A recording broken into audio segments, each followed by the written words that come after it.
আসসালামু আলাইকুম।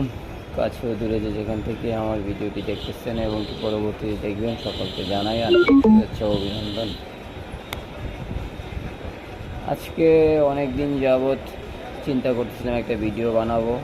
তো ভিডিওটির বিষয়বস্তু আমাদের এই দক্ষিণ এশিয়া বা মধ্যপ্রাচ্যে আমাদের মুসলিম জনসংখ্যা এবং কি আমরা অধিকাংশ বেশি আমাদের দক্ষিণ এশিয়া এবং কি মধ্য এশিয়ার মধ্যপ্রাচ্যের মধ্যে আমরা সবাই বেশিরভাগই মুসলিম কান্ট্রি। আসলে ছোট থেকে বড় হতে হতে দেখেছি আমাদের এই মুসলিম কান্ট্রিগুলোতে মুসলিম সংখ্যাগরিষ্ঠ যে দেশগুলো আছে তাদের সাথে একে অপরের দ্বন্দ্ব লেগেই থাকে। আর এটা ফায়দা সবসময়ই পশ্চিমা যেই শক্তি বা যে পশ্চিমা যে দেশগুলো আছে তারা সবসময় আমাদেরকে শোষণ করে, বলা যায় আমাদেরকে ব্যবহার করে আর কি তারা।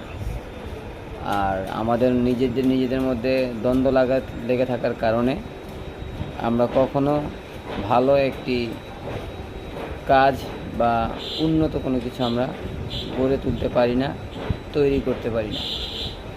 যেমন দেখা যায় একসময় ইরাকে হামলা হয়েছিল, একসময় আফগানিস্তানে হামলা হয়েছিল,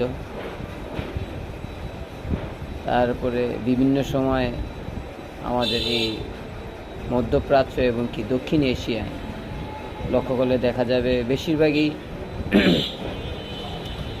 আমাদের উপরে পশ্চিমারা সবসময় একটু পেশি শক্তি খাটাতে চায় এবং কি তারা আমাদের উপরে নজরদারি করে, ক্ষমতা দেখায়। তো এর একটি বিশেষ লক্ষ্য বর্তমানে দেখা যাচ্ছে ইসরায়েল এবং কি ইরানের যেই দ্বন্দ্ব, এর মধ্যে আমেরিকাও যুক্ত হয়ে গেছে। তারা ইরানের পারমাণবিক কেন্দ্রে বোমা বর্ষণ করেছে। তা আজকে আমরা যদি বিশ্ব মুসলিম সবাই যদি চুপ থাকি, এক এক করতে করতে তারা সবগুলো দেশকেই ধ্বংস করতেছে। ইরান ধ্বংস করছে, আফগানিস্তান ধ্বংস করছে, লিবিয়া ধ্বংস করেছে।